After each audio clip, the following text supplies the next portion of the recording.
Bonjour mes amis, bienvenue sur ce 6e épisode d'écologie et cybermodernité, notre cycle de conférences en vidéo Facebook Live. Voilà, 6e épisode, il y en aura 10 et vous allez vous connecter en direct. Ceux qui regardent en replay sur YouTube, n'hésitez pas à passer à la minute 7, on commencera dans 7 minutes, voilà. Et je me charge d'accueillir ceux qui vont me dire coucou. Voilà, on commence à la minute 7, sinon, et on partage. Bienvenue à tous, on commence dans 7 minutes, 6-7 minutes.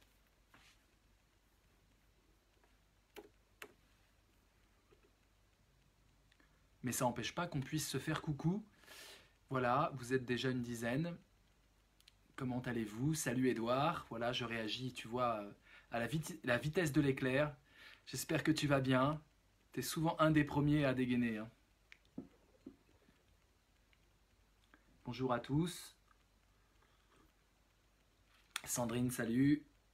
C'est bien, vous commencez à venir. Donc prévenez vos amis, faites-leur coucou, envoyez-leur la vidéo sur leur mur, sur vos pages préférées, sur vos groupes préférés. Qu'on soit, là c'est bien, on est 20 déjà. Donc que ça augmente, qu'on soit nombreux. Dans 6 minutes, on commence. Et en attendant, je partage avec vous cette vidéo live, cette vidéo live. Isabelle, salut. Eh ben écoute, super, tu vas pouvoir assister en direct. Toujours présent. Xavier, salut.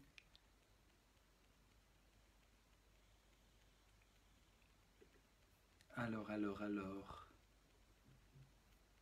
Ouais, on est une vingtaine déjà, c'est bien. On commence dans 5 minutes. Donc je vois ceux qui partagent. Salut Maureen. Donc partagez en masse. Salut Rose. Je suis très ravi, je suis vraiment très content d'être là à nouveau avec vous. Il y a eu une bonne petite pause. J'ai eu plein d'événements, hein, comme nous tous, mais des événements... voilà. Est-ce que vous me voyez super pixelisé ou est-ce que ça va? Est-ce que le son est bon? Est-ce que l'image est bonne? J'aimerais ces petits retours techniques avant qu'on puisse commencer. Salut Adjer. Salut Cécile. Il y a du beau monde ce soir. C'est fou les liens que ça crée, les nouvelles technologies. Hein.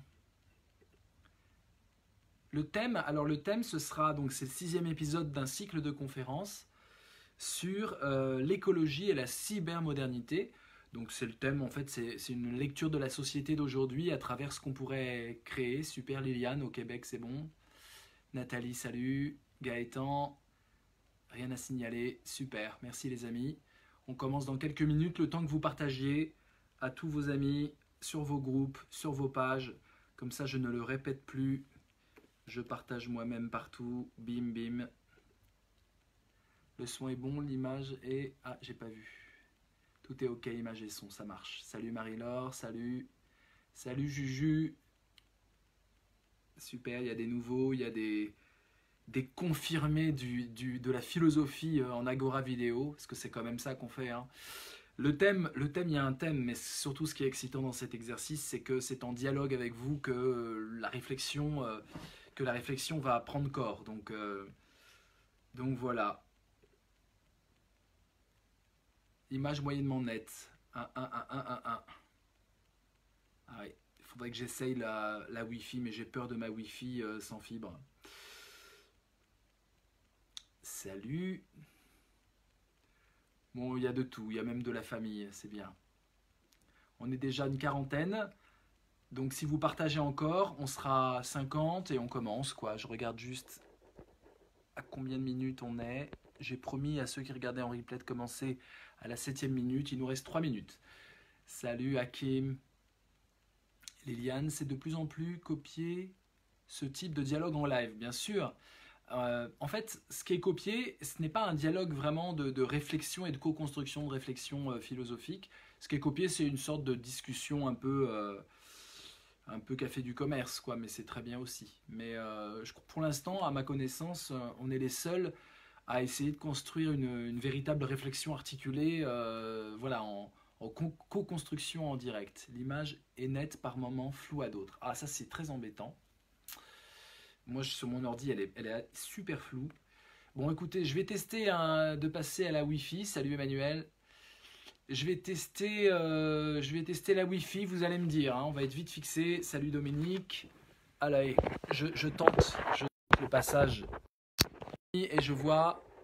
Dites-moi, salut Stéphanie. Dites-moi si c'est mieux ou pas. Voilà. Dites-moi si c'est mieux. Ou si c'est pareil. Il y en a qui font de la pub de je sais pas quoi. C'est pas grave. Salut Matt. Est-ce que c'est mieux comme ça? Est-ce que c'est moins flou? Plus flou, dites-moi. Qu'on soit dans des bonnes conditions pour philosopher tous ensemble. C'est mieux? D'accord. Ok, super. Bon, bah c'est la Wi-Fi qui l'emporte pour ce soir. Ah oui, c'est mieux. D'accord. Ok, merci les amis. Génial. Oui, bah de plus en plus, il y aura ça, bien sûr. Qu'est-ce que la situation en Algérie? Ouais, on va parler de tout, hein, puisque c'est en interaction avec vous. Très mauvais, ça coupe tout le temps. Oh là là, vous n'êtes pas d'accord? Oui, c'est bien mieux. Anne, vérifie si c'est pas chez toi. Je crois qu'on commence là bientôt, là, c'est mieux. Il y a plus de mieux que de pas mieux. Hein. Donc on commence dans 50 secondes. Vous partagez, dernière fois que je le répète, vous partagez partout, tout au long de ce live. Merci. Ouais, ok, je lis tous vos commentaires. Vous êtes top. Hein. Vous êtes au taquet, on est 50, c'est bon.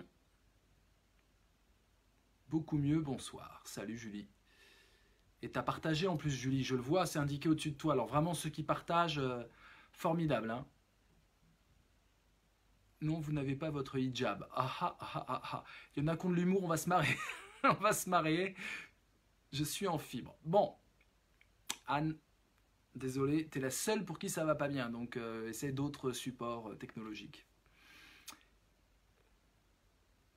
Vous êtes sans hijab. Oh là là, il y en a qui veulent hijaber. Ok, je crois qu'on est bon. Dans les groupes, oui, partagez dans les groupes Facebook. Vous avez plein de groupes Facebook, vous partagez la vidéo. Pendant que je parle, pendant qu'on discute, vous faites partage. Voilà, merci Julie. Ouais, c'est nouveau là, je vois vraiment ceux qui partagent. Hein. Il y a vraiment deux catégories.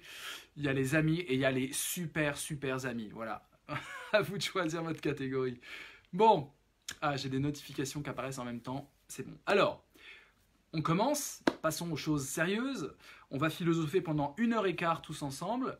Qu'est-ce que ça veut dire? Ça veut dire d'abord qu'on va essayer de prendre un tout petit peu le cours de notre réflexion. Et voilà, ok. Hélène, c'est pas le propos. Si tu veux, tu peux troller toute la discussion, mais on arrêtera de lire tes messages. Là, on est vraiment dans une autre réflexion que la réflexion sur ça. Voilà, donc on va philosopher sur... En fait, c'est une réflexion sur la politique, sur quel serait un modèle idéal pour lequel on aurait envie de transpirer, d'œuvrer ensemble, de se lier. Et c'est vraiment une réflexion d'un modèle qui pourrait réinventer un peu la démocratie qui nous semble stagnante et un peu limitée. Et les crises récentes nous montrent un peu une démocratie qui ne fait pas tellement rêver et qui pourrait tellement nous faire rêver, et notamment connecté à des enjeux qui sont des enjeux d'avenir, puisqu'il est question d'écologie au sens très large du terme, de pouvoir faire que le système politique rêvé, et nous rêvons tous ensemble, puisse évidemment aller de pair avec une ouverture sur un avenir, disons, un peu meilleur pour nos enfants. Voilà, tout simplement. L'écologie, on l'a bien vu dans ce cycle de conférences. Oh là là là là, Hélène, tu vas me saouler. Je vais essayer de te bloquer, Hélène, mais ça va être compliqué parce que là, supprimer, bloquer. Ok, je te bloque, désolé, parce que tu vas me saouler pendant tout le live. J'ai pas envie d'être saoulé. Alors, voilà, donc c'est une réflexion. Plus profondément, c'est une réflexion, et je vous recommande d'aller voir sur YouTube ou sur Facebook les anciens épisodes. On a commencé ça en novembre, si je me souviens bien. C'est une réflexion qui a trait à la notion de cybermodernité, c'est-à-dire d'une modernité où la capacité connective des êtres humains est présente pour la première fois dans l'histoire humaine. Ouais, vous avez des coupures, je suis désolé. Revenir à l'agora, ok, vous avez plein d'idées. Donc voilà, l'idée c'est d'essayer de réfléchir, est-ce que les nouvelles technologies et tous les changements profonds qu'elles induisent, des changements en termes de dialogue, ce que l'on vit actuellement, nous tous, nous dialoguons ensemble, connectés, sans être dans la même pièce. Et ce n'est pas que des mesures cosmétiques, ce n'est pas qu'une révolution je dirais, de confort. C'est vrai que c'est sympathique, je vous invite chez moi tranquillement et on discute. Mais c'est beaucoup plus profond que ça. Je pense que ça change le débat démocratique lui-même et même la façon de faire politique. Voilà. Donc est-ce que les nouvelles technologies et toutes, et d'ailleurs qui s'appellent aujourd'hui les technologies, elles sont plus nouvelles, est-ce que ce monde que l'on dessine à travers la puissance de l'information, la puissance de l'échange des connaissances, la puissance peut-être du débat critique également, la puissance de l'organisation passant par le téléphone portable notamment, est-ce que tout ça pourrait, comment dire, transformer notre démocratie et nos objectifs? Tu n'es pas suffisamment critique sur la cybermodernité, c'est justement aujourd'hui qu'on va l'être, Rose. Merci de ta remarque, mais aujourd'hui ça va être terrible. Voilà, la critique va être terrible. Voilà, prépare-toi. On va parler d'une notion qui m'est chère et qui explique le pan sombre de la cybermodernité. C'est ce que j'appelle le deep curse. Voilà, le deep curse, c'est la malédiction profonde dans laquelle nous sommes tous. L'envoûtement, plutôt que malédiction, je préfère le mot d'envoûtement, qui est un envoûtement connectif, hein, un envoûtement qui va de pair avec les nouvelles technologies et avec l'extension du spectacle à la Debord, hein, l'extension de cette fiction, de cette chimère qui nous aliène jusqu'aux nouvelles technologies. Donc le deep curse, mais t'inquiète Jordan, merci de prendre ma défense, mais je suis un vieux de la vieille des Agora Video Live, tu sais, on a commencé en 2016, j'en ai fait plus de 500, donc t'inquiète, mais merci, c'est sympa. Donc l'idée c'est ça, l'idée c'est d'essayer de réfléchir à un modèle qui nous ferait jouir intellectuellement, un modèle d'organisation sociale, un modèle de démocratie qui utiliserait les nouvelles technologies et dans leur phase sombre et leur phase lumineuse. Voilà, donc on a traité beaucoup de choses, on a traité du communalisme, on a traité du municipalisme dans le premier épisode, on a traité de l'écoféminisme, il est question de plus en plus d'écoféminisme, d'ailleurs avec la journée du droit international des femmes, la journée internationale du droit des femmes, le 8 mars, c'est-à-dire il y a 2 jours, il était question d'écoféminisme de plus en plus dans le débat. La cybercriminalité, d'accord, super, vous êtes déjà bien partis tous, c'est cool. Et donc, il est de plus en plus question de ces sujets-là, des sujets de réinvention de la politique, réinvention à travers ce lien. Alors, on a vu pas mal de choses et on a abordé l'éducation. Je vous avais promis d'aborder un peu la notion de famille, car ce que je pressens depuis pas mal d'ouvrages et de réflexions, c'est que ça se fera peut-être moins dans la rue et plus dans une réinvention de la famille, la révolution à laquelle on aspire tous.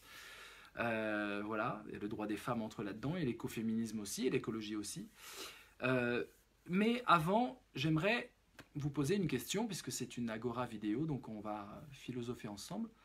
Et j'aimerais vous dire, si on doit critiquer la notion de cybermodernité, c'est-à-dire une modernité où les individus se co-construisent à travers le partage virtuel, à travers le réseau, cette zone affective, on l'avait défini comme ça, zone refonte, même pas refonte, hein, explosion de la famille nucléaire, Christine. Donc, quelle serait la face sombre, selon vous, de la cybermodernité? C'est-à-dire, pour répondre un peu à ta question, Rose, ou à ton objection, la cybermodernité, que je vais définir très simplement là maintenant pour que vous sachiez de quoi on parle, c'est-à-dire une modernité dans laquelle l'individu se co-construit avec les autres, donc on n'est plus dans l'individualisme, mais on reste quand même dans une sorte de solitude moderne que l'on pourrait appeler une sorte de co-individualisme. Ça, c'est un premier pan de la la méthode Voyout. Mélangez pas tous les amis, mais on en parlera de la méthode Voyout et c'est super que tu sois là, Smile. Donc, si vous voyez, donc la cybermodernité, c'est le co-individualisme, premier point. C'est-à-dire qu'on est tous ensemble, mais tous seuls. On est tous là peut-être seuls. Je ne pense pas qu'il y ait beaucoup d'amis intimes connectés, peut-être. Faites-vous coucou, on va voir. Et à la fois, on est tous ensemble. On est vraiment ensemble au niveau de l'intelligence, au niveau de la réflexion, au niveau du dialogue. La cybermodernité, c'est pour les jeunes notamment, et puis dans l'avenir, pour les êtres humains d'après 2019, ce sera une capacité à se créer, à se construire et à construire leur identité dans l'idée du partage. Ça, c'est tout à fait nouveau. on le sous-estime encore aujourd'hui. J'y ai consacré plusieurs articles. J'y consacre mon prochain livre sur le sujet. L'identité aujourd'hui se construit en réseau. Les jeunes aujourd'hui digèrent leur vie, parce que c'est comme ça qu'on construit l'identité. L'identité, c'est quoi? C'est une sorte d'estomac qui digère les événements que l'on vit. Voilà. On vit plein d'événements, c'est ce qui rend la vie passionnante, des événements tragiques, des événements heureux, des événements qui nous bouleversent émotionnellement, c'est ça un événement. Des événements que l'on marque d'une pierre blanche sur nos agendas, des événements qui font que notre mémoire peut être marquée et donc que l'on peut circuler dans notre passé en nous souvenant, en nous remémorant les événements forts qui ont étayé notre vie. Et ces événements ont besoin d'être digérés. Jusque-là, tu regardes à deux, Maureen, super. Ok. Vous êtes donc dans une zone affective et effective. Je fais un petit parallèle. La plupart d'entre nous, là, nous sommes dans une zone affective. C'est-à-dire que chaque message que vous envoyez, ça nous provoque de l'affect, en plus des émotions et de l'intelligence partagée, de vos bonnes remarques. Rose, tu dis oui, société réseau percute le vieux modèle patriarcal. Tu vois une critique de la cybermodernité, l'idée que le modèle patriarcal soit perpétué. Je le retiens et on en parle tout à l'heure. Donc j'essaie de garder le fil, c'est un sport très intéressant d'ailleurs, de garder le fil tout en faisant plein de digressions avec vos messages. Donc la plupart du temps, je disais,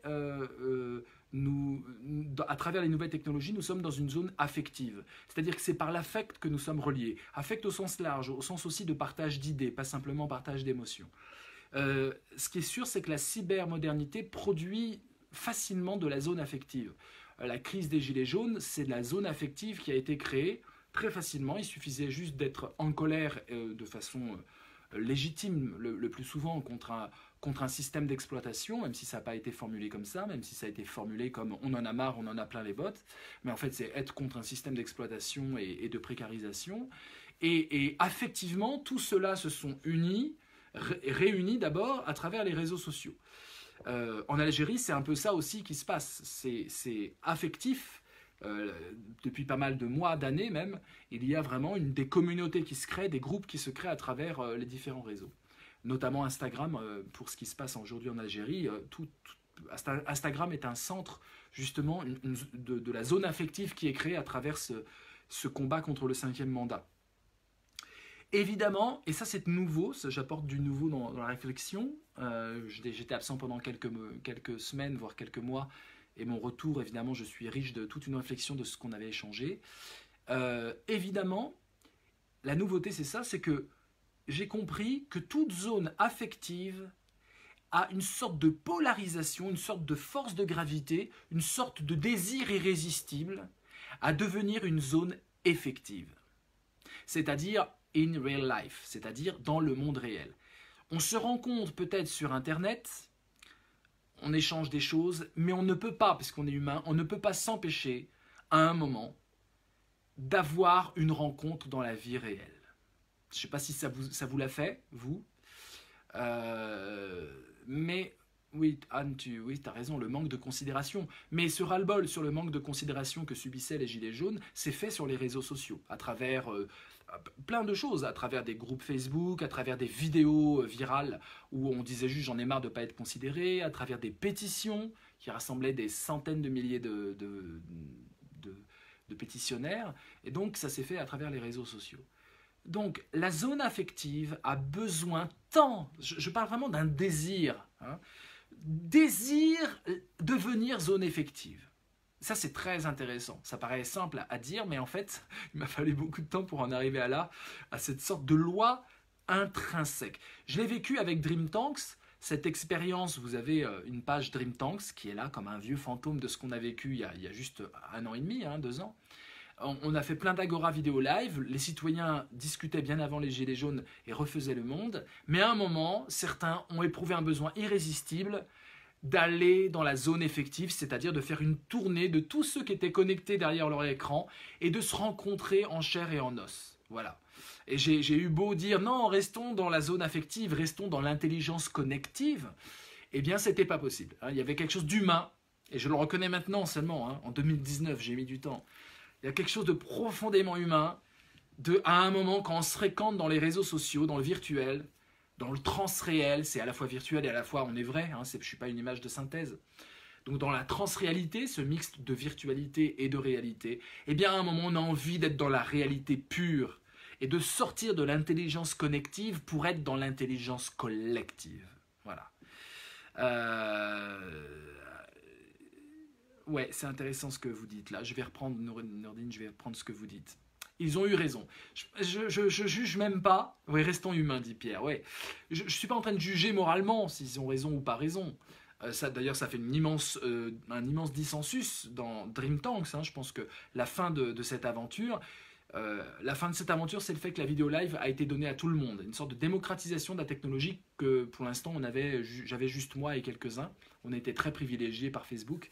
Et puis ça s'est démocratisé. Donc chacun a fait ses lives sur sa propre page. Ça, c'est vraiment la raison numéro 1 de l'arrêt de Dream Tanks.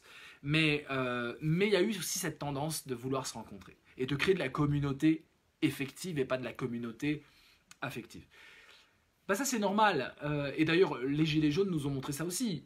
On partage un ras-le-bol donc de l'émotion et on partage ça sur les réseaux, et puis très vite on s'organise pour se rencontrer et pour aller dans la rue.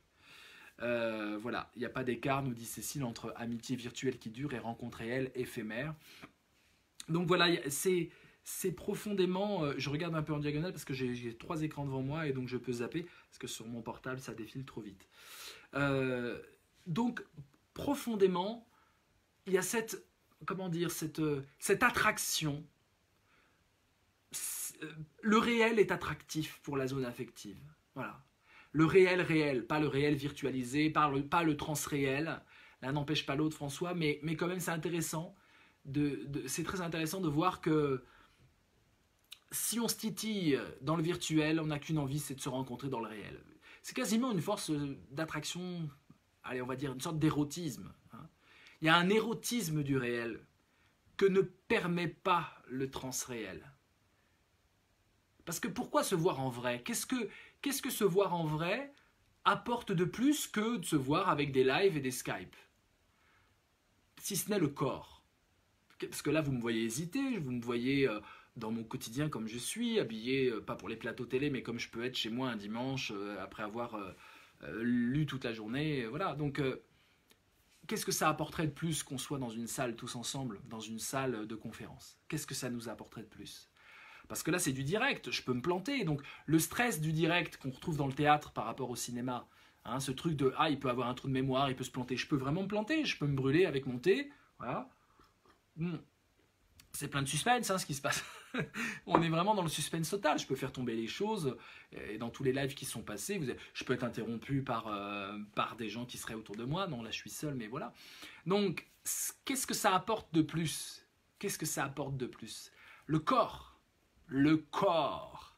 Ça apporte le corps. Et pourtant, si on se voit dans la vraie vie, tous ensemble, et qu'on fait, je ne sais pas, une discussion dans la vraie vie, vous n'allez pas me papouiller. Hein, je ne vais pas vous papouiller. Le corps qui s'invite, c'est pas un corps que l'on a envie de toucher, enfin, voilà, ou qu'on a envie d'embrasser, ou voilà. Donc, qu'est-ce que le corps apporte en plus ? C'est pas une caresse sensuelle. On n'est pas là, on se connaît pas. Ça va, on se calme. Donc, qu'est-ce que ça apporterait en plus ? Le corps, qu'est-ce que ça apporterait en plus ? Pourquoi il y a cette aimantation ? J'aime bien le mot aimant parce qu'il y a le mot amour dans le mot aimant. L'énergie physique, c'est vrai Isa, tu as raison, je reconnais en toi la Jedi. Oui, il y a de l'énergie physique.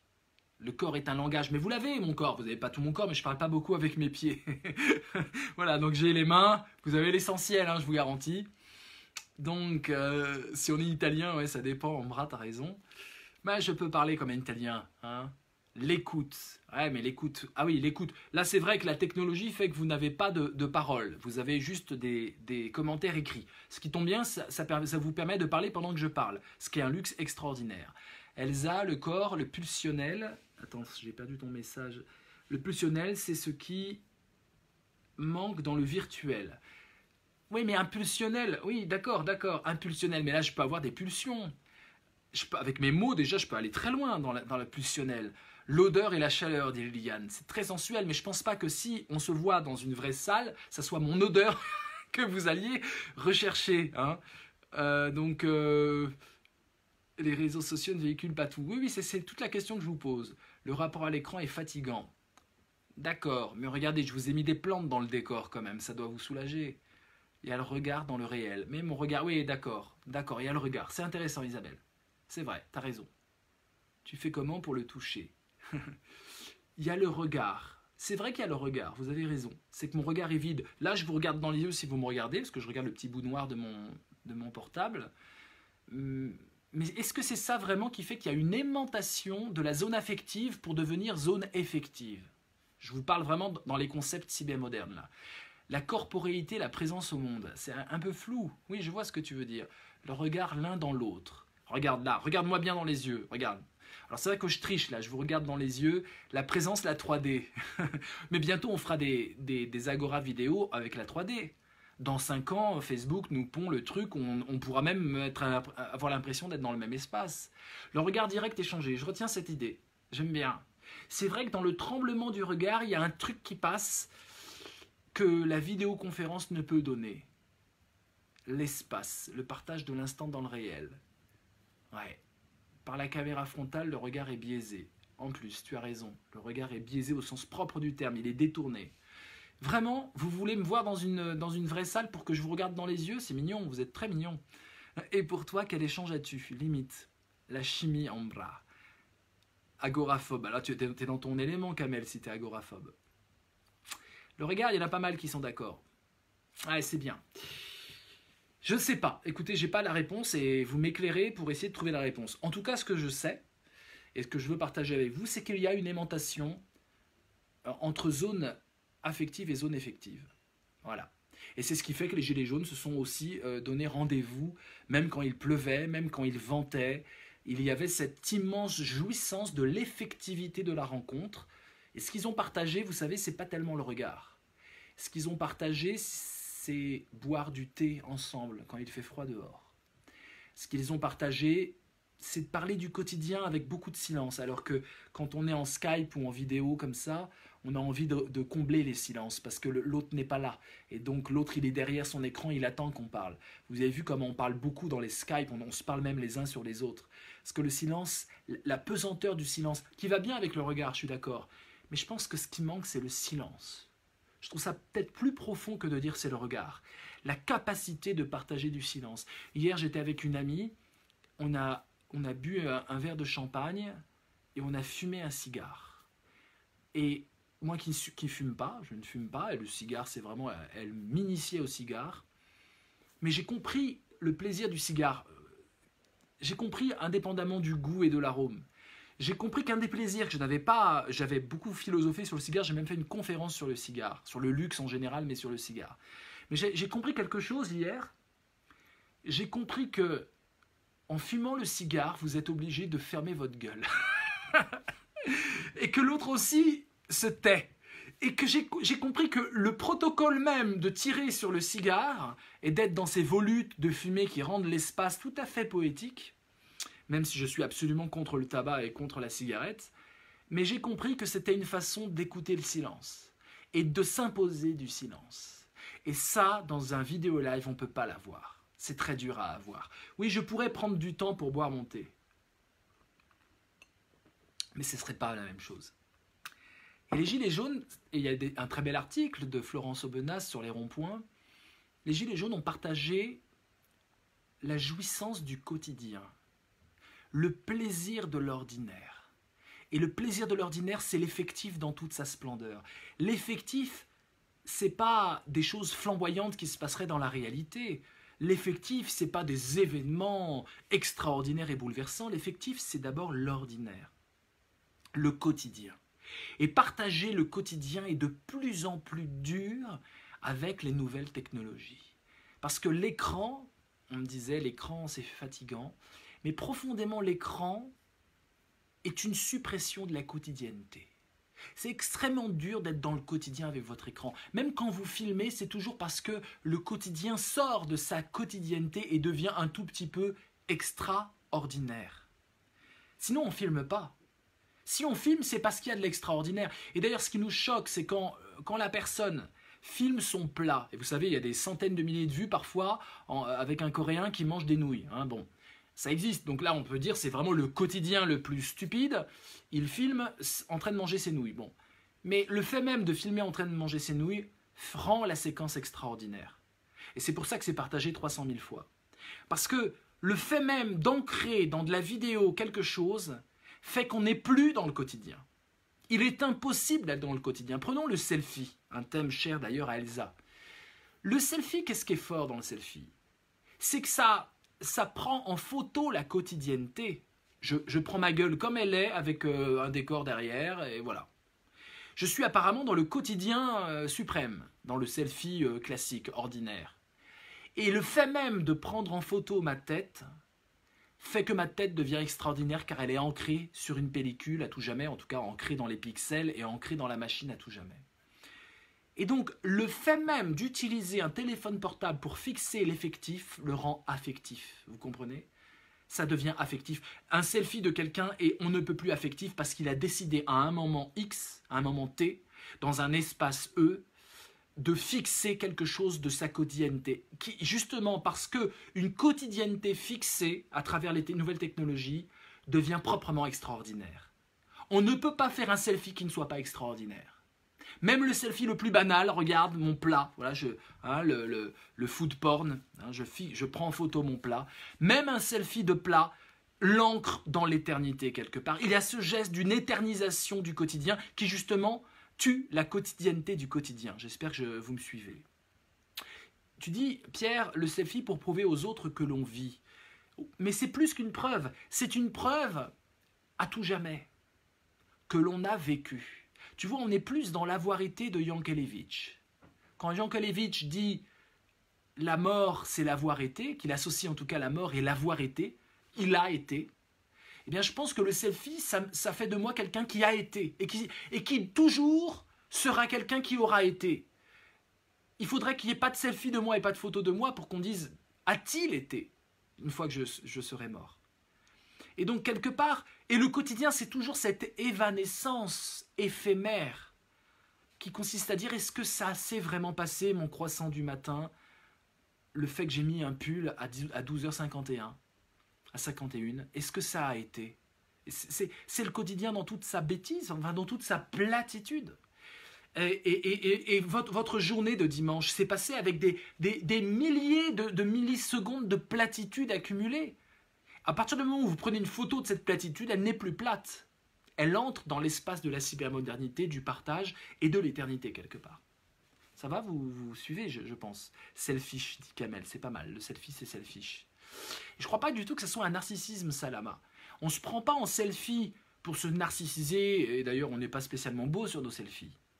On se prend en selfie pour éterniser. C'est une tentative d'éternisation. Derrière chaque acte de selfie, il y a cette inscription contre la mort. C'est un nictamor, le selfie. C'est un bras d'honneur que l'on fait au fait qu'on va disparaître. Le selfie, parce qu'il est archivage sur un support, est un bras d'honneur contre la mort. Et en plus, ça rime, mes amis. Voilà, donc ça c'est très important. Et donc je pense que dans l'effectif, dans cette aimantation de la zone affective pour devenir effective, et ce qui fait que les Algériens sont dans la rue et pas simplement derrière leurs écrans, et ce qui fait que les gilets jaunes, ils ont tenu des ronds-points et pas simplement, et dans la quotidienneté retrouvée, et l'amour du partage de présence tout simplement, ou de l'écoute, ou de la sortie de la honte à raconter sa vie, aussi misérable soit-elle, et à se rendre compte qu'en fait d'autres partagent ce même type de vie. C'est tout ça qui s'est joué. Mais ce qui s'est joué, c'est profondément la quotidienneté retrouvée. Et quand vous êtes, je ne prends jamais de selfie, c'est grave, bah peut-être que tu es bien avec la question de la mort, peut-être. Et je pense que les compulsifs de selfie ont peut-être un problème avec la question de la mort, un vrai problème existentiel. Éternisation de soi quand même. Ah, bah, précise, je ne comprends pas ça, Lama. Avant l'invention de la photographie. Alors, vous faites des phrases, mes amis, parce que là, vous balancez des mots comme ça et j'arrive pas à construire un raisonnement. Donc, mettez-moi des arguments. Voilà, donc, profondément, il y a cette aimantation, comme si le réel se rappelait à notre bon souvenir et qu'à force de vivre des échanges dans la zone affective, eh bien la zone affective nous dit, ça serait quand même bien si tu passais en mode réel, ça serait quand même bien si tu partageais ce silence possible. Ce qui fait vraiment notre profonde humanité. Pourquoi ne pas se détacher de l'illusion de la mort? Ah voilà, je vois Isa, tu nous emmènes sur un terrain métaphysique. Stéphanette, Maureen, ah oui ça m'intéresse, de quoi tu parles? Oh là là, vous faites des dialogues entre vous et j'arrive plus à suivre. Selfie, j'existe, regardez-moi. C'est la phrase d'Elsa Godard, hein, enfin le titre du livre, hein. Je selfie donc je suis. Mais moi j'ai presque envie de dire je selfie donc j'ai été. Je selfie donc j'ai été, si vous comprenez un peu ce que je raconte. Je suis éternel. C'est pas tellement une frime, hein, c'est pas tellement je suis éternel, c'est une lutte contre la mort ou le néant. Oui, je crois que c'est ça. C'est une inscription dans le seul sens de la vie pour lequel on est tous d'accord, c'est-à-dire si la vie a du sens, je dois l'ancrer dans l'éternité. Je dois me dire j'ai une raison d'être là. Voilà. Et le selfie change l'ordre du monde. Alors qu'une vie peut se passer en dehors de toute rencontre humaine. On peut vivre des vies très solitaires. Des vies où quand on meurt, personne n'est là pour nous pleurer. C'est possible des vies comme ça. Et quelque part les gilets jaunes, c'est ça aussi. Il y a cette idée-là. Il y a cette idée de l'insignifiance de la vie. Profondément. Et c'est pour ça que 10 milliards d'euros ne suffisent pas pour calmer cette angoisse. Il y a cette idée que nos vies sont insignifiantes. On galère pour survivre. C'est même pas de la vie, c'est de la survie. Et en plus, quand on l'exprime, on se moque de nous. Le pouvoir est arrogant et ne veut pas nous reconnaître. C'est une grande crise de la reconnaissance du sens même de vivre. Voilà, vous êtes super prolixe là, c'est vachement bien. Alors, j'aimerais juste dire, selfies, c'est grave. Donc j'aimerais juste dire, à l'inverse, que la zone effective, en cybermodernité, et c'est peut-être ça qui signe la cybermodernité par rapport à l'hypermodernité, par rapport à la postmodernité, enfin bref, toutes les modernités qu'on a inventées ces 15 dernières années, ou ces 40 dernières années, la zone effective est aimantée vers la zone affective. La zone effective est attirée dans l'affectif. Elle a envie de... Ouais, Barjavel, bien sûr, Maureen, super. Ok, je comprends, génial. La zone affective a besoin de s'y réaliser, le réel, on va dire, hein, la zone affective, c'est le réel. Hein. Le réel a besoin de s'y réaliser. Et ça, c'est tout à fait nouveau. Parce que l'idée que le non-réel ait envie de la rencontre, c'est pas spécialement nouveau. Des rencontres par téléphone donnaient envie aux gens de se rencontrer en vrai aussi. Ça, j'imagine que on n'a pas attendu les smartphones pour avoir envie de se rencontrer en vrai, partager du silence, partager cette quotidienneté. En revanche, ce qui est vraiment nouveau depuis 2008, c'est que ce que l'on peut vivre dans les réseaux sociaux purs, non, excusez-moi, que ce que l'on peut vivre dans la vie, on a envie de le faire passer dans l'affectif du virtuel. C'est-à-dire qu'on a un désir d'irréalisation du réel. Ou plutôt, je dirais, on a un désir de transréalité. On n'a pas le désir de la réalité pure, parce que cette réalité a envie de devenir virtuelle. On n'a pas le désir de la virtualité pure, parce que cette virtualité a envie de devenir réelle. On a envie du croisement entre l'irréel et le virtuel et le réel. Et tout ça, on a envie que ça... Et cette convergence du virtuel et du réel, c'est ça la transréalité. Et aujourd'hui, notre désir porte vers la transréalité. C'est-à-dire que nous avons quitté le régime de l'affectif pur. On se rencontre dans le virtuel, on patauge dans le virtuel, et ça peut exister, ça a existé. Il y a des grandes relations épistolaires dans les siècles passés qui se sont, passées à travers les lettres. Quand vous lisez les lettres à l'étrangère Zut, j'ai un trou de mémoire. C'est Flaubert ou c'est Balzac? C'est Flaubert. C'est Flaubert, on est d'accord, c'est Flaubert. Lettre à l'étrangère, Flaubert, quand il est amoureux de sa russe, là, de sa princesse russe, Flaubert passe son temps à l'aimer à travers sa correspondance, une magnifique lettre à l'étrangère. Il l'a vue que 4 fois ou 5 fois. Il a vu physiquement cette femme 4 ou 5 fois. Et il en parle comme si c'était la princesse de ses rêves. Et d'ailleurs, une fois qu'il se marie avec et qu'il l'emmène avec lui, il meurt en général. Enfin, ça dure pas très longtemps, c'est la catastrophe, il s'engueule, enfin ça marche plus. Donc il existait avant Internet et avant les smartphones la possibilité d'être dans la virtualité, la correspondance. C'est des lettres, vraiment les plus belles lettres d'amour qu'on ait fait presque en langue française. Hein. Et d'arriver à vouloir réaliser les choses, même si on était déçu. Et pareil, le réel pouvait aussi s'y réaliser. Aujourd'hui, on n'a plus un régime de réalité pure, on n'a plus un régime de virtualité pure, contrairement à ce qu'on pourrait croire. Parce que souvent, ce qui se dit de la cybermodernité, c'est « Oh, le virtuel compte trop, le réel n'est plus là. » C'est pas du tout ça, c'est pas du tout ça. Le réel tend à devenir virtuel, le virtuel tend. Le temps, c'est l'éros, hein. Le temps, c'est cette tension profonde de croiser les mondes et d'arriver dans une sorte de régime mixte permanent, la transréalité. Eh bien ça, mes amis, ça, cette perte du réel qui a tendance à vouloir devenir virtuelle, zone effective qui veut devenir zone affective.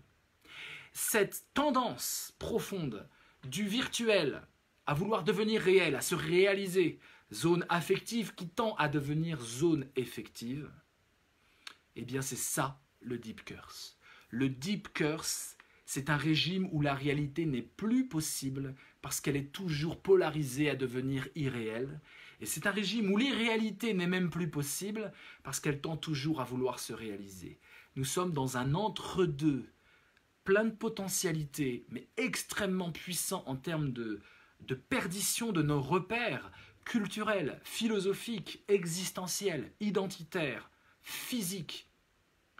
Nous sommes dans une sorte de brouillage et de brouhaha qui consiste à être dans la transréalité, c'est-à-dire une perte du réel et une perte du virtuel dans leur confusion permanente, ce qui me fait dire le monde est flou, le flou de la cybermodernité qui est vraiment l'idée d'une sorte d'univers translucide, où on ne voit pas les contours des êtres, les contours des choses. On les voit même profondément loin. Je vais loin en l'autre quand je surfe sur les réseaux sociaux à la recherche des marques qu'il a déposées, des signes de lui-même qu'il a déposés sur tous les réseaux sociaux. J'accède plus profondément à l'autre que dans une simple discussion.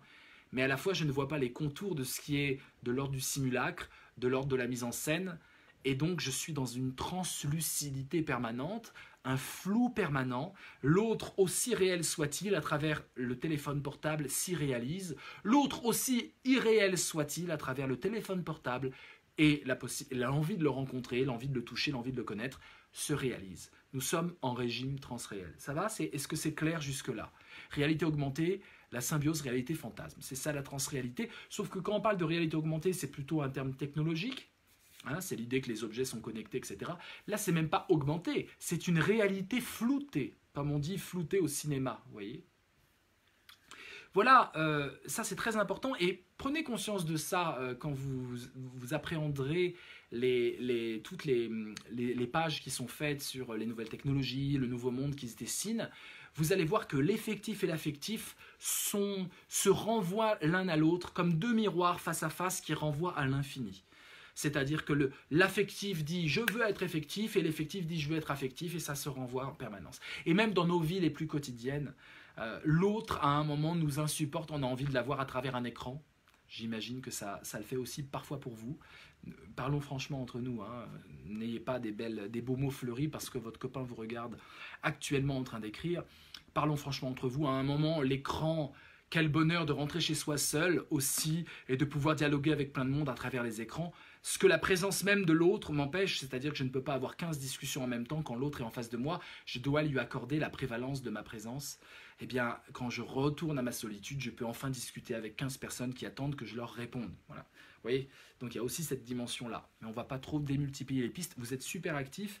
J'aimerais qu'on avance un tout petit peu du côté écologie, quand même, et politique. Mais vous allez comprendre... Attendez, je prends un peu vos questions. Mais le lien avec l'écologie et la cybermodernité est un lien profondément présent. Nous sommes, vous savez, à la fin du 19e siècle, on disait que c'était un esprit fin de siècle. Vous connaissez l'expression, fin de siècle. que penses-tu du problème des fake news qui... oh là là, j'en ai parlé dans le dernier des fake news. Manipulation d'esprit grâce au virtuel. Oui, mais les fake news, ça fait partie du flou. La vérité devient floue. Hein, juste une parenthèse. Anne, la vérité devient floue. C'est une vérité floue. C'est donc plus c'est une vérité qui pourrait être vraie tant vers le mensonge. Sinon, elle ne nous apparaît pas comme vraie. Une vérité plate, une vérité qui ne buzz pas, une vérité qui ne serait pas virale, une vérité qui serait juste une vérité, c'est pas excitant en cybermodernité. On veut que la vérité nous bouleverse, nous chamboule. On veut que la vérité effective, qui dit quelque chose du monde, soit aussi une vérité affective, qui nous traverse d'émotions. Alors, du coup, on a une autre lecture des fake news. Oui. Et on veut qu'une vérité affective, le témoignage de quelqu'un, un truc qui nous bouleverse, soit aussi une vérité effective. On nous parle d'un complot horrible, on est bouleversé par ce complot-là ou ce scandale, on a envie que ça soit vrai. On a envie que ça soit vrai parce que l'affectif converge vers l'effectif. Et donc tout ce qui nous émeut et qui fait qu'on buzz et qu'on partage une vidéo qui est complètement n'importe quoi, eh bien on la partage pourquoi? Parce qu'à force de la partager, on a l'impression que ça va devenir effectif. Évidemment, ça ne deviendra pas effectif. Ça sera transréel. La transréalité est une libération parce que les pesanteurs du réel sont libérées. Et nous pouvons nous libérer de la pesanteur du réel et de la force contraignante du réel et factuelle du réel. Et à la fois, c'est une prison, la transréalité. Vous voyez, c'est une prison parce qu'on s'enferme dans cet univers, quelque part, à la croisée des chemins éternellement. Mais voilà, les fake news analysées avec ce prisme, ça donne, à mon avis, une analyse beaucoup plus intéressante que les fake news. Oui, aujourd'hui, ce qui compte, c'est la vérité. J'ai lu un livre là d'une philosophe, Myriam Revaud-Dallon. Bon, c'est un peu laborieux comme livre parce que c'est un peu la même chose, quoi. Bon, oui, il y a la vérité factuelle et puis la vérité, bon. Mais c'est pas pertinent à mon sens, parce que l'aimantation n'est pas comprise. Vous comprenez ce que je rappelle par l'aimantation? Aimantation de l'affectif pour devenir effectif, aimantation de l'effectif pour devenir affectif. Résultat des courses, ni l'un ni l'autre n'est affectif pur ou effectif pur. On est dans un mixte. Hein. On est assoiffé d'émotions et d'affectifs. Mais oui, mais ambra. Je mets l'accent italien, je ne sais pas si c'était italienne. Ambra. On est aussi assoiffé d'effectifs. Les gilets jaunes sont aussi assoiffés d'effectifs que d'affectifs. Ils veulent aller à Paris tous ensemble. Ils veulent tenir un rond-point. Ils veulent sortir ensemble. Le plaisir de se rencontrer, c'est aussi, on est assoiffé de réel. On est assoiffé de réel et d'irréel. En fait, on est en double insatisfaction. Et notre double insatisfaction, c'est la suivante. C'est que on aimerait tant être dans la vraie émotion pure et irréelle, mais elle est toujours déjà un peu réalisée, toujours un peu ancrée dans l'effectif, et on aimerait tant être dans le réel pur, mais le réel pur n'existe plus. Nous sommes dans un régime, le régime transréel, le régime de la transréalité, où le réel n'existe plus, pas plus qu'existe le virtuel pur. Nous sommes dans un mixte permanent et flou de réel et de virtuel. Ambra, tu es italienne, c'est bien. D'accord, je l'avais deviné. Tu vois, je l'avais deviné à travers les petits signes dans tes messages que tu as donnés.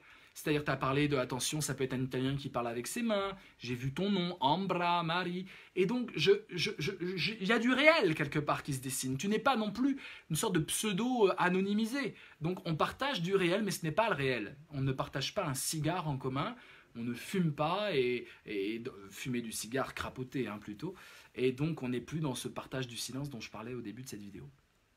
C'est tout un art de détecter les fake news. Il faut prendre le temps de chercher quand on veut. Ouais, mais là, tu restes dans une approche très, très moderne et non pas cybermoderne de la fake news. Une approche moderne, c'est que la fake news, il faut faire des checks. Hein, on va checker et on peut se planter dans les checks. Qui va checker les checks? C'est une vraie question. Par exemple, quand Ingrid Levavasseur, la gilet jaune médiatisée, dit dans la foule, on m'a traité de sale juive. Hein, et après, elle revient dessus parce qu'il y a Libération, Check Libération, je ne sais pas comment il s'appelle, et que Check Libération dit, non, on a écouté tous les enregistrements, vous savez, quand elle était un peu coincée, c'était une scène horrible, hein, avec des doigts d'honneur partout, des mecs, mais dégoulinants de tout ce qu'on ne peut pas supporter chez les mecs, d'un sexisme mais crasse, c'était une scène absolument intenable. Hein. Et il y a plein de vidéos, et en fait elle est revenue parce que Libération Tchèque a dit non, on ne dit pas, personne ne dit sale juive, en fait on a mal compris, en fait il faut mettre le casque et tout ça, et en fait on l'a traité de sale pute. Bon, voilà, et non pas de sale juive, ce qui change la nature de ceux qui l'insultaient, C'était plus un truc... voilà. En fait, je l'ai écouté 45 fois, clairement, on entend sale juive. Voilà. C'est très compliqué à dire. Là, j'ose le dire avec vous, là. C'est très compliqué parce qu'il y a quand même des journalistes professionnels spécialisés de checker les infos et les fake news qui nous disent de façon absolument sûre, genre il n'y a pas de discussion possible, c'est le check du check de journalisme, donc on est aux puissance 2, qui nous disent il n'y a pas eu sale juive. Quand vous écoutez 2-3 vidéos et que vous écoutez le truc, vous entendez clairement sale juive. Bon, après on en tire les conclusions qu'on veut, mais c'est clair. Et elle est revenue là-dessus, et ce qui est amusant, c'est après elle revient encore là-dessus en disant mais non mais moi j'entends sale juive. Voilà, c'est un exemple. Mais vous voyez, c'est ça, c'est-à-dire que dans un monde où la transréalité est notre objet, c'est-à-dire que l'affectif et l'effectif se rejoignent, et dans des insultes comme ça, sale pute ou sale juif, on est vraiment dans de l'affectif et de l'effectif qui se rejoignent. Vous avez une vision moderne pour combattre les fake news, c'est le checking.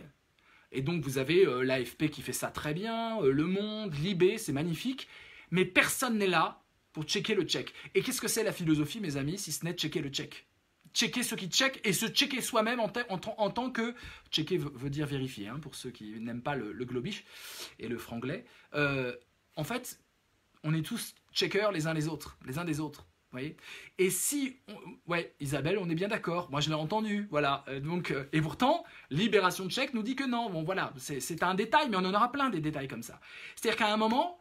il faut checker ceux qui check et se checker soi-même en tant que checker de ceux qui check. Ça va, vous comprenez? S'il y en a un qui arrive, qui nous rejoint maintenant, là, on me prend pour un fou furieux. Mais c'est pas grave, on est dans la transréalité. Je suis à la fois fou et à la fois sage. Ce qui est quand même une des grandes vérités de la philosophie. Alors, ils savent que très peu de gens feront un vrai check et que la multitude a ça dans le gobage. Voilà. Alors, après, il y a cette critique des médias, etc. Mais on comprend du coup, avec ce que je viens de vous dire, la critique des médias. Pourquoi, par exemple, les gilets jaunes, certains gilets jaunes sont obsédés contre les médias au point de vouloir bloquer France Télévisions ou l'AFP en disant les médias sont vendus, etc. Et des phénomènes comme ça, on en aura de plus en plus à l'avenir. Pourquoi? Mais parce que c'est la transréalité. Et que dans la transréalité, on est dans le flou permanent et qu'aucun checker ne peut avoir la vérité définitive. Nous sommes en train d'avoir un rapport à la vérité qui n'est plus moderne au sens de scientifique, il y a des faits, on les démontre et on a la vérité, mais qui est d'ordre érotique. Et c'est bordélique. Érotique. Ça veut dire que c'est sensuel aujourd'hui l'approche de la vérité. C'est à la fois qu'est-ce que ça fait en termes d'émotion et qu'est-ce que ça fait en termes de faits à démontrer. C'est horrible, c'est un cauchemar. Et là, la cybermodernité est un cauchemar. Parce que c'était tellement important de pouvoir se mettre d'accord sur des vérités. C'est ce qui fonde la rationalité, c'est ce qui fonde la démocratie. Si on n'arrive même plus à se mettre d'accord sur des faits, parce que les faits sont dans la transréalité et dans cette prison transréelle, ils sont flous et ils ont tout et leur contraire en eux-mêmes, comment va-t-on tomber d'accord pour faire des lois et pour se donner les règles du jeu dans un destin politique commun? Et l'exemple le meilleur de tout ça, c'est l'écologie. L'écologie. Regardez un peu l'écologie, comment ça se traduit, ce que je viens de vous dire, entre transréalité, affectif qui veut devenir effectif, effectif qui veut devenir affectif. Vous avez cette figure de l'écologie, vous la connaissez toute, la petite Greta Thunberg. Greta Thunberg, c'est cette fille de 16 ans atteinte d'autisme Asperger et qui est maintenant la fer de lance, et super émouvante, et tout le monde est derrière, et c'est magnifique. On se dit c'est formidable, c'est super. Au niveau de l'écologie, quand vous grattez un peu ce qu'il y a derrière elle, il y a toute une communauté politique qui instrumentalise Greta. Il y a des très beaux articles là-dessus, un article de Reporter là-dessus, et qui l'instrumentalise dans une optique politique très connue et absolument anti-écologique, même si ça a le vernis de l'écologie. C'est ce qu'on appelle le greenwashing. Le greenwashing, ou le capitalisme vert, si vous voulez, consiste à dire oui à la croissance infinie, c'est magnifique, continuons à vouloir la croissance et nous ferons de l'écologie, nous allons rendre écologique le capitalisme. J'ai passé pas mal d'épisodes de cybermodernité, d'éco-cyber, notre cycle de conférence, pour montrer que si on est dans l'écologie vraie, on est dans l'anticapitaliste. On ne peut pas, dans un régime capitaliste, vouloir vraiment lutter dans une logique écologiste. Ça ne marche pas. Voilà. Donc, Là, vous avez derrière Greta tout un consortium de professionnels des médias, de professionnels de comment on starise quelqu'un. Donc c'est du fake, on est complètement dans du fake. Et pourtant, cette gamine, elle est vraie. C'est effectif qu'elle est sûrement très convaincue et que si on lui dit un peu tous les gens qu'il y a derrière et qu'elle connaît à mon avis, elle va tomber des nues. Elle est en train de servir la soupe à ceux qu'elle combat. Si c'est pas flou, ça c'est quoi? Si c'est pas affectif, c'est quoi? Lisez un peu sur elle, vous allez voir, c'est très facile à trouver les articles qui montrent que non, le capitalisme vert n'est pas du tout à creuser. Le capitalisme vert, c'est une mascarade et tous les écologistes le savent. Tous les écologistes conséquents sont dans une logique de sortie du capitalisme et sans tomber dans l'anarchisme. C'est d'ailleurs la grande nouveauté aujourd'hui, c'est qu'on peut être anticapitaliste sans tomber dans des formes de communisme ou d'anarchisme. Il y a aussi des choses à inventer et j'espère que dans les 4 épisodes qui nous restent, on va pouvoir inventer des nouvelles formes. Voilà, le journalisme d'investigation, dit Cécile, qui est journaliste, n'est-il pas en train de renaître? Tu as tout à fait raison. C'est-à-dire qu'en fait, le journalisme doit être cybermoderne. Et là, il faudrait presque y consacrer 5 heures de live. Moi, je suis prêt, hein. Je peux me coucher à 2 heures du mat. Vous êtes prêts? On fait 5 heures de live. On bat tout le monde, là. C'est schizo, exactement, Géraldina. C'est complètement schizo. Et vous avez... elle dit des choses magnifiques. Je prends un exemple, un discours de Greta. Hein. Je ne veux pas que vous soyez désespérés, je veux que vous paniquiez. Ça, c'est extrêmement puissant. Je veux que vous ressentiez la peur qui m'habite chaque jour et que vous agissiez comme s'il y avait le feu, parce que c'est le cas. Il y a encore une petite chance de stopper les émissions de gaz à effet de serre afin d'éviter des souffrances pour une grande partie de la population de la planète. Et à côté de ça, elle sert Ingmar Redzog, elle sert donc c'est des gens qui sont dans des think tanks pour maintenir en fait le capitalisme tout simplement en mettant l'étiquette écologie derrière, ce qui est de l'enfumage, profondément de l'enfumage vert. Donc voilà, c'est terrible et c'est ça la modernité. Et un journalisme cybermoderne, c'est un journalisme qui pourrait comprendre, qui pourrait vraiment... Enfin, il y aurait des choses à faire. D'abord, c'est un journalisme philosophe. C'est-à-dire, je check, mais je sais que moi-même, je dois m'auto-checker. Je ne suis pas un checker pur. Il n'y a pas de checker pur. Il y a un checker qui doit réfléchir d'où il parle, quels sont ses intérêts de classe, de genre, etc. Quel est son positionnement. Donc c'est la philosophie. Hein. C'est-à-dire, je dois réfléchir sur mes conditions d'émission d'idées à effet de serre. Hein. Je dois réfléchir, je dis un peu n'importe quoi là, mais c'est parce que je suis enivré par vos messages qui m'enflamment. mais voilà, un journalisme qui s'interroge sur ses propres conditions d'émission de discours. Tout simplement. Et donc, un journalisme qui ferait la part des choses entre ce qui est effectif et affectif, et qui arriverait à circonscrire très précisément, ce qui est très dur en cybermodernité, car en cybermodernité, l'affectif tend vers l'effectif. Et cette tension passe par toutes les nuances entre l'affectif pur et l'effectif pur. Le 0,1, le 0,2, le 0,1 de 9999. Hein? Ouais, la poule et les œufs, exactement, la poule et l'œuf. Voilà, exactement. Et donc, il faudrait inventer un journalisme qui puisse prendre part de l'affectif, prendre part de l'effectif, essayer de circonscrire les deux pôles et de comprendre comment l'un veut rejoindre l'autre. Oui, Greta, c'est affectif. Bien sûr, c'est une star internationale. Oui, c'est extrêmement fort son message quand elle dit « je veux que vous paniquiez ». On est tous d'accord. Oui, Greta, effectivement, c'est une star qui a été construite par des gens qui ont un intérêt et l'intérêt va à l'encontre de ce que Greta promeut, c'est-à-dire le greenwashing, c'est-à-dire en fait le capitalisme qui exploite la nature et qui pollue. Donc, vous voyez, l'effectif et l'affectif, tout ça, ça donne le phénomène Greta. Tout ça, c'est le phénomène. Et on est dans la transréalité. Et on est piégé dans cette transréalité. Et Greta est un phénomène transréel, parce qu'elle passe sur les réseaux et que son écho, il est médiatisé par les nouvelles technologies, avec tout ce que ça engendre comme débat, comme intelligence connective, et à la fois, elle est réelle, et dans la réalité, on trouve des soubassements et des influences politiques paradoxales. Et dans cet univers paradoxal qu'est la cybermodernité, il nous faut un journalisme paradoxal. Un journalisme paradoxal qui doit enquêter sur sa propre enquête, qui doit enquêter sur lui-même. Et voilà pourquoi, me semble-t-il, les Gilets jaunes sont absolument contre les journalismes, le journalisme et les journalistes, parfois violemment, et on est tous contre le fait qu'il faille frapper des journalistes. C'est horrible, c'est pas une des façons de faire, c'est horrible. Mais je comprends, encore une fois, je justifie pas, mais je comprends tout à fait. C'est qu'en fait, ils sont prisonniers, étranglés par ce phénomène. Que oui, la vérité aujourd'hui, elle est transréelle, et le journalisme s'intéresse au réel. Et dans le réel, il manque l'affectif. Et que oui, les gilets jaunes sont 30 000. Mais oui, ils sont aussi 90 000. Bien sûr, aussi. Peut-être pas dans les faits, mais peut-être dans le ressenti, parce qu'ils sont eux-mêmes dans des bulles entre gilets jaunes et qu'ils ont l'impression d'être beaucoup plus nombreux que ce qu'ils sont, parce qu'il y a un écho de Français qui continuent de les soutenir, peut-être pas majoritairement, mais en tout cas de les soutenir. Et donc le chiffre effectif est doublé d'un chiffre affectif, et ils ont raison de râler et de dire que les 22 000 ou les 30 000, c'est pas le bon chiffre. Vous comprenez, la transréalité nous oblige à revoir le journalisme, à revoir notre rapport à la vérité, à revoir la vérité elle-même.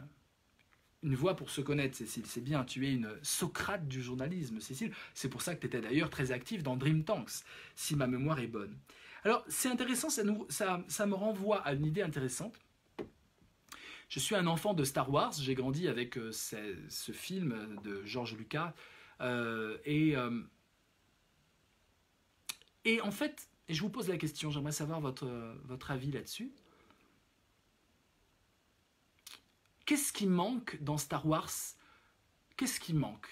Quelle est vraiment... Parce que c'est une saga qui consiste aussi à parler de politique, Star Wars. Hein. Ça parle dans des termes assez intéressants, hein, de démocratie, enfin plutôt de république. Ça parle d'empire, et comment on passe de l'empire à la république. Ça parle même de politique intime. Ce qui est fort dans ce film, c'est que c'est par leur choix intime, le côté obscur de la force, que du coup des choix politiques sont induits. C'est ça la grande leçon de Star Wars. Et ça, pour des gamins de 8 ans, c'était une leçon extraordinaire. C'est-à-dire qu'on comprenait en regardant Star Wars, même si c'est manichéen, et pas tant que ça, puisque après tout, Dark Vador revient dans le côté lumineux de la force au moment même de mourir et de sauver son fils. Mais bref, on va pas. J'ouvre pas un truc pour les geeks, hein, mais j'espère qu'il y a quelques geeks dans la salle, hein, dans la salle transréelle. Mais dans Star Wars, il manque quoi? Ah, vous l'avez jamais vu? Ah, je croyais que tout le monde l'avait à peu près vu, au moins la première trilogie.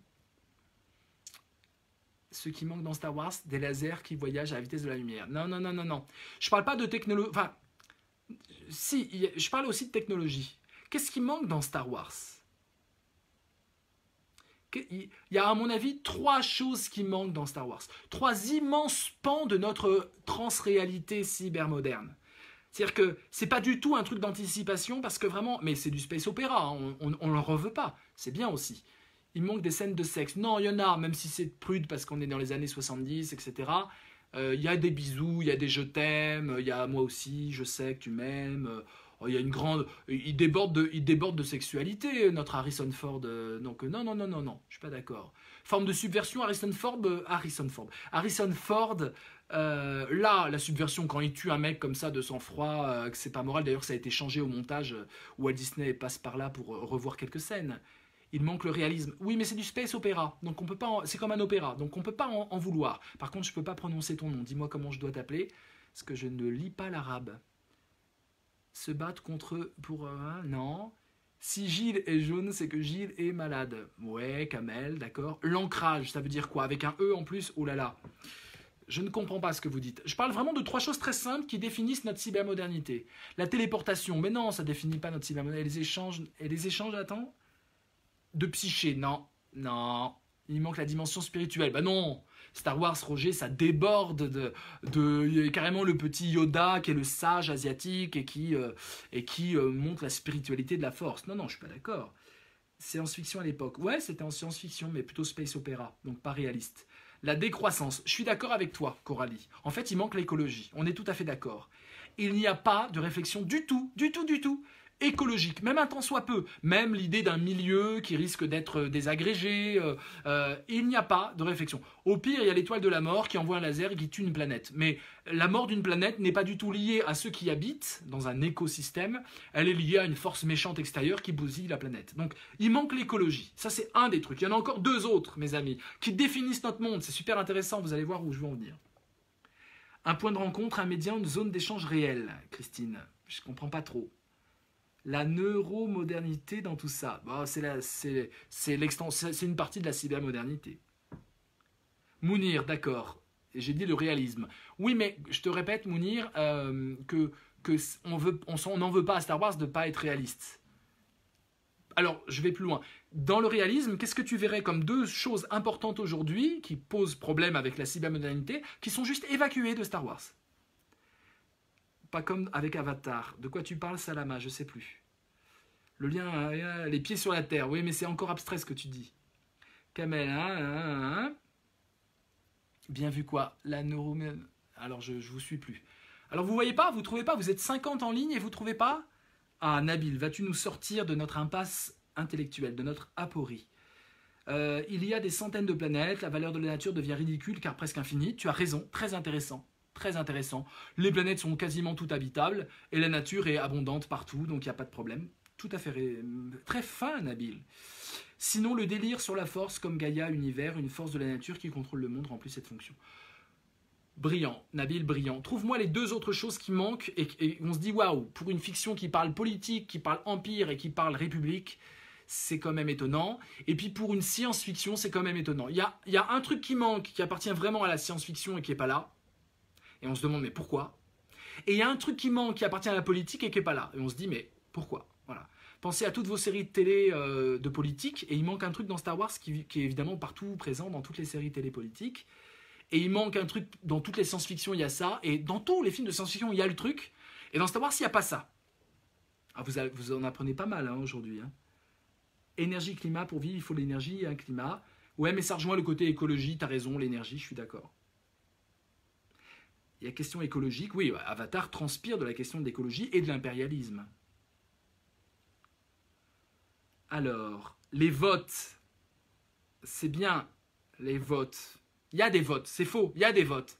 Dans Star Wars, l'empereur Palpatine, avant d'être empereur, fait voter au Sénat un truc au Sénat intergalactique ou je sais plus quoi.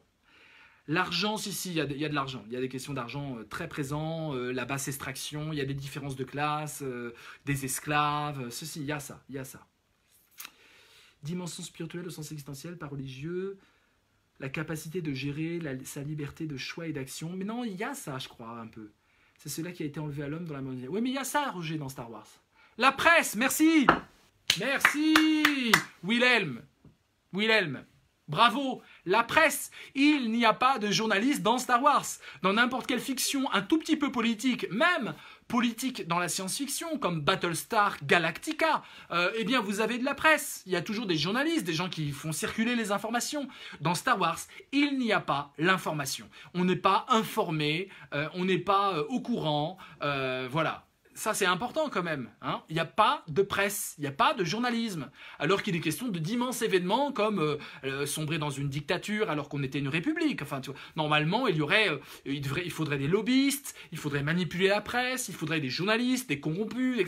La presse est totalement occultée. Ça, c'est excellent, Willem. Excellent.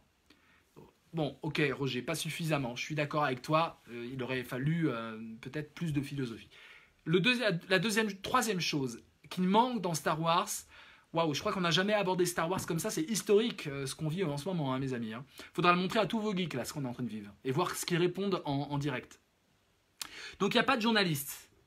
La science, tu as raison, il y a peu de science. Mais pourquoi il y a peu de science? C'est à cause de cette troisième chose absente.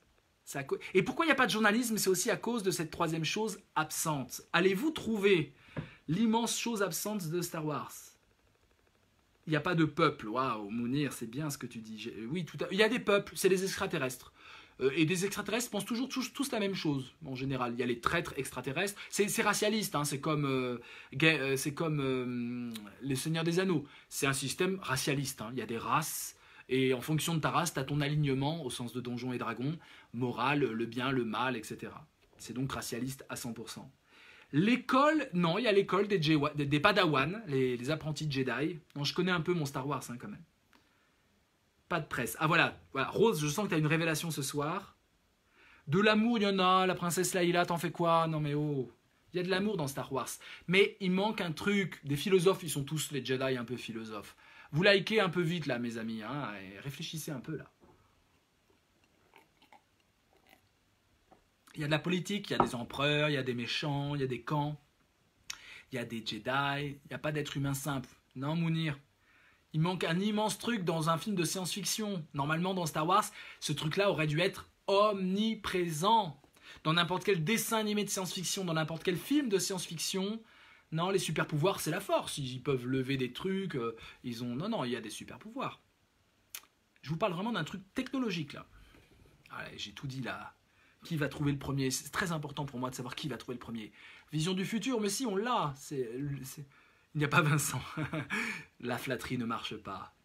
Et va savoir si je suis pas dans Star Wars, quelque part. Alors, là. Le Jedi, c'est dangereux. Ah, je vous ai perdu. Ah, Jedi. Kamel, t'es un petit blagueur. Téléphone. Ah, presque, Mylène. La time machine. Non. Vous y êtes presque. Allez. Oui, Julien. Ouais. Eh oui, l'informatique. Il n'y a pas d'ordinateur. C'est quand même hallucinant. Oui, Nabil, mais trop tard. L'ordinateur. J'ai bossé pendant 5 ans. J'étais sur là de gros soucis avec l'information. On revient à ton truc sérieux, là, tout de suite.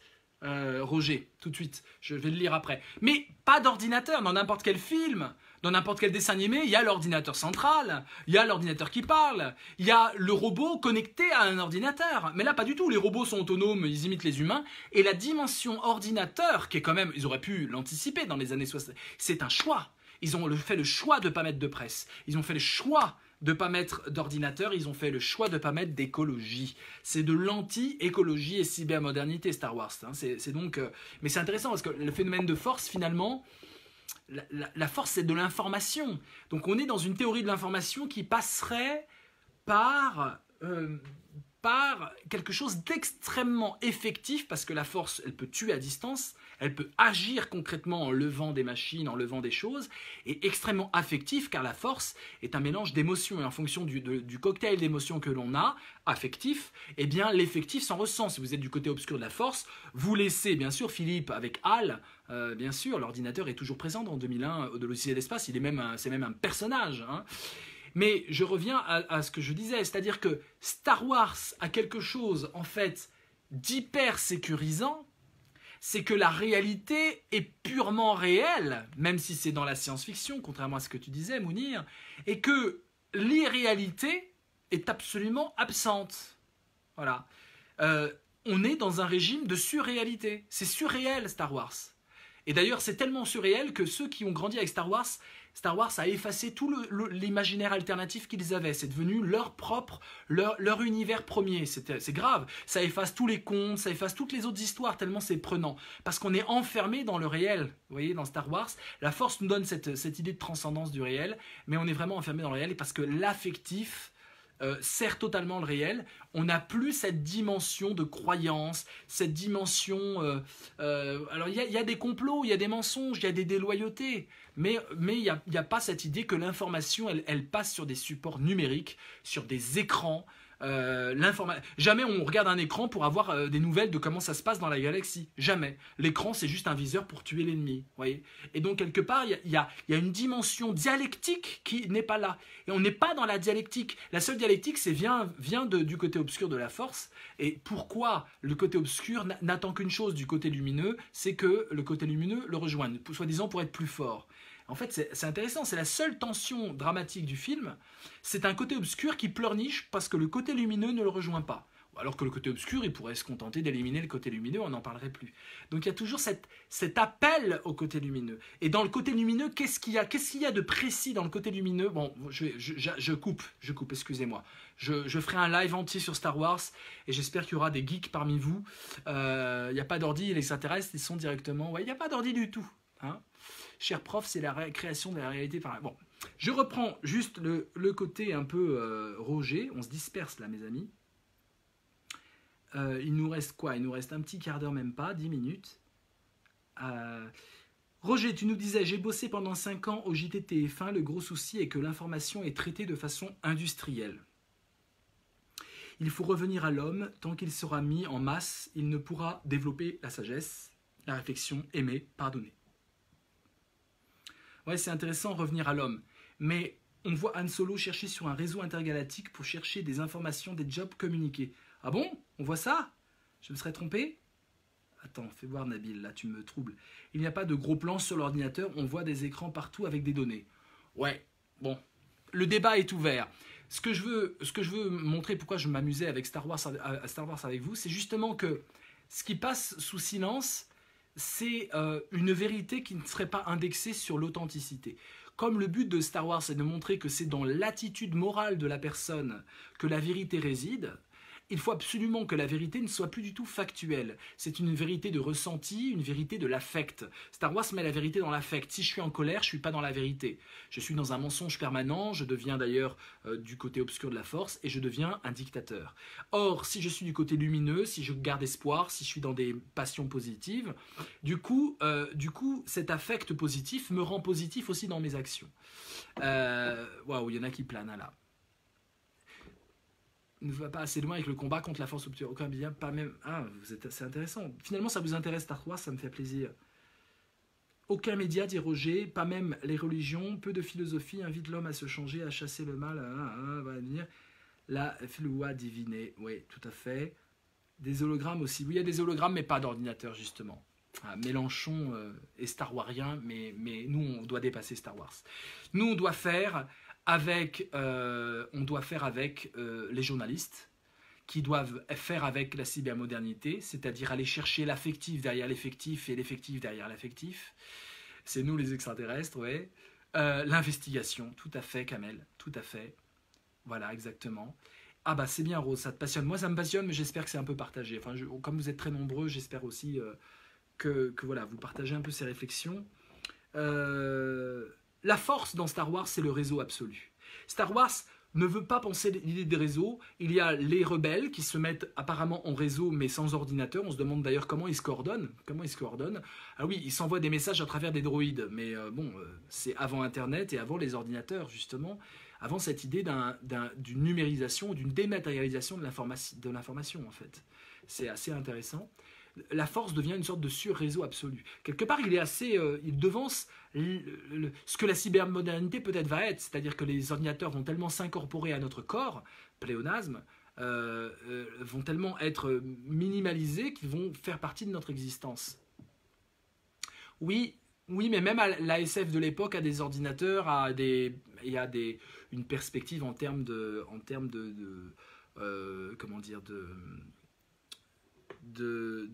journalisme, en tout cas de circulation de l'information. Non mais c'est intéressant, c'est-à-dire que nous sommes dans un régime aujourd'hui où toute l'information concernant le monde passe par du journalisme qu'on peut critiquer et des ordinateurs, c'est-à-dire des écrans. C'est-à-dire ce qui fait aujourd'hui qu'on est connecté au monde, c'est des ordinateurs et des écrans. Et Star Wars n'a pas d'écran et n'a pas d'ordinateur et n'a pas de journalisme. Voilà, c'est intéressant de voir que... Et quelque part, on est dans du Walt Disney, c'est pas pour rien que Walt Disney l'a racheté. C'est déjà du Walt Disney. Dans le Walt Disney, on a très peu de journalisme et très peu de rapport à cette idée d'un écran. Voilà, bon, je m'éloigne. Black Mirror, oui, j'ai vu les Black Mirror. Attendez, continuons un peu notre investigation, revenons un peu à cette notion de transréalité écologique. Vous comprenez que comme le souci est de sauver la planète et de sauver nos démocraties, de renforcer nos démocraties, de donner plus de pouvoir au peuple, de donner plus de légitimité à l'action de la représentativité pour que les gens ne se sentent pas exclus, vous comprenez que c'est évidemment à contrario de la transréalité. La transréalité, le réel devient affectif et l'affectif devient réel. Et donc, comment voulez-vous lutter contre la pollution qui est très réelle et très concrète, contre la disparition des espèces, ces disparitions qui sont très réelles et très concrètes, alors qu'on est dans un régime où, à travers les écrans, on déréalise le monde en permanence. Donc, la problématique écologie et cybermodernité trouve ici presque une sorte d'option métaphysique quasiment insoluble. Mes amis, j'ai envie de dire qu'on est aujourd'hui dans une période que j'aimerais baptiser avec vous le début de millénaire. Et je mettrai des tirets pour en faire un substantif, pour en faire un mot, un nom commun. Un peu comme on parlait de fin d'époque, de fin de siècle, excusez-moi. Après la défaite de 1871, un sentiment de pessimisme imprègne l'esprit français. Et cette idée qu'on allait, à la fin du 19e siècle, devoir dire au revoir à un monde, parce qu'il y a la révolution industrielle et parce que le progrès constant va avec un sentiment de perdition des vraies valeurs, on va vers un monde décadent. Et d'ailleurs, ça donne le décadentisme en art. Vous avez Catulle Mendes, vous avez même Jules Renard, vous avez toute une veine, vous en avez plein des comme ça, toute une veine d'écrivains. C'est pas un mouvement littéraire, mais c'est quand même une ambiance où le personnage est déstructuré, et c'est l'ambiance fin de siècle. L'ambiance fin de siècle est une ambiance assez pessimiste. Tout se met en crise, l'avenir se met en crise, et on peut parler d'un véritable mal-être intellectuel. Et là on disait c'est très fin de siècle, il y a des romans qui s'appelaient fin de siècle, on disait même en anglais, les anglais disaient c'est très fin de siècle. Hein. J'ai envie de parler maintenant de début de millénaire. Nous sommes à l'opposé de ça aujourd'hui. Nous ne sommes pas dans un décadentisme, il n'y a que Michel Onfray pour jouer le côté fin de siècle au début du 21e siècle. Mais en fait on est dans un début de millénaire, on est vraiment dans un truc naissant que je baptise cybermodernité avec vous. Et cette cybermodernité recèle cet espoir de quelque chose qui va naître et se transformer et qui aura des incidences directes sur l'écologie et sur la politique fusionnée, des incidences directes sur notre construction d'identité, et qui peut receler aussi le piège du deep curse, qu'on n'a pas spécialement vu aujourd'hui, mais qu'on approfondira par la suite, c'est-à-dire d'un envoûtement profond dans cette sphère nouvellement créée par la rencontre de nos sensibilités d'humains, d'un monde qui part en vrille et d'écrans qui nous maintiennent dans cet entre-deux, de la transréalité. Et je parle d'envoûtement parce que vraiment, nous sommes voûtés sur les portables. D'envoûtement au sens presque dans une fausse étymologie, une étymologie fantaisiste mais intéressante. Nous sommes des envoûtés. Regardez les gens, ils se courbent comme une inversion de Darwin. On se redresse venant du singe vers l'homme. Et là, cette fois-ci, on se voûte. Nous sommes dans un envoûtement, à la fois parce que nous sommes subjugués dans cette réalité qui n'est pas vraiment réelle, et dans ce pas vraiment réel qui est quand même réel, suffisamment réel pour qu'il y ait des impacts et une prégnance des autres. Nous sommes dans la transréalité. J'y ai consacré d'ailleurs un très court métrage philosophique, les 7 merveilles de la cybermodernité. Je n'ai fait qu'un seul épisode, je pense qu'il peut vous intéresser, je le mettrai en description de cette vidéo quand je ferai mon bidouillage final. C'est sur la transréalité, une des 7 merveilles, merveille au sens d'être envoûté aussi, pas simplement merveilleux positif, mais merveilleux parce que c'est artificiel, c'est créé, ça crépite. Nous sommes dans la transréalité. Voilà, regardez ce petit court-métrage philosophique, je compte en faire d'autres si j'ai votre soutien. Vous allez voir, c'est intéressant, ça se passe à Singapour et c'est une sorte de promenade philosophique à travers Singapour. Nous sommes dans ce régime de la transréalité. Voilà, j'espère que ça vous a intéressé. Nous allons reprendre la semaine prochaine, donc on ne va pas attendre longtemps, notre 7e épisode, où là, de façon plus philosophique, je dirais, avec des textes à l'appui et un vrai corpus, comme je l'ai fait dans les épisodes précédents. Là, c'était un peu une récréation, on parle de Star Wars, etc. Voilà, envoûté, voûté sur les portables, tu as tout compris, Philippe. Demain, quand tu verras des gens voûtés, le regard est voûté, c'est surtout le regard qui est voûté, mais on ne peut pas se tenir droit et avoir cet héroïsme noble avec les téléphones portables. J'ai jamais vu quelqu'un se tenir comme ça, on est vraiment comme ça, vers le bas, le regard vers le bas. Voilà, j'espère que ça vous a intéressé, une petite divagation, j'avais besoin de ça ce soir, c'était passionnant, merci, super film angoissant, d'accord. Vous allez regarder Star Wars différemment, j'espère, vous allez surtout regarder la crise actuelle, les crises actuelles de l'humanité, les crises anthropologiques. Ouais, je vais le lire, Roger, ton com, t'inquiète pas, je lis tous vos commentaires. Je vous remercie, partagez cette vidéo partout avec votre commentaire, je lis tout ça. Dès que vous partagez, merci Manu, dès que vous partagez quelque chose, je lis, alors mettez des commentaires, ça m'encourage. Et puis on se retrouve le 17, donc la semaine prochaine, dimanche prochain, pour le 7e épisode, et cette fois-ci on ira dans du Angela Davis.